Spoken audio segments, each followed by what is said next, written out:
So what's on your agenda now that you feel is vital in this moment? So in the wake of the bill that we passed, it seems like forever ago, we realized that the challenges continue to mount for folks not only dealing with Alzheimer's or related dementia in Massachusetts, but their caregivers, and not just their families, but their healthcare providers and the insurers and everyone. So we are looking to sort of revisit what we did back then with that groundbreaking legislation, and we have what I'm referring to as Alzheimer's 2.0, and forgive me, Chairman Stanley's a pro, but I have notes.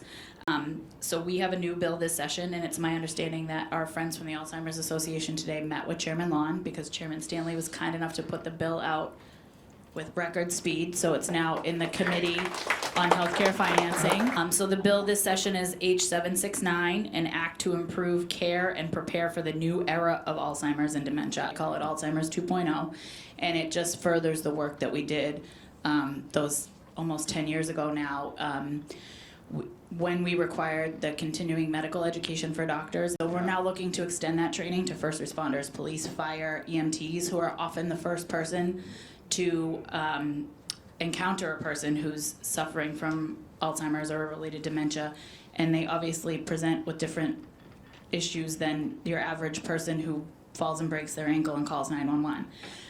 And we are also looking for further help with the diagnosis process. So you mentioned how the diagnosis sometimes can lead to stigma, and that was preventive, and we dealt with that in the original bill. We required that the person having the Alzheimer's or related dementia was required to get a diagnosis from their physician, which was not the case.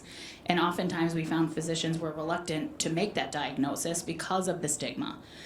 So now we all want to extend that and require that the diagnosis be given to a loved one or a legal proxy so that proper treatment and care options can be undertaken. So we're just looking to move forward on some of the work that we did those years ago, realizing the new challenges and the continuing challenges that we face.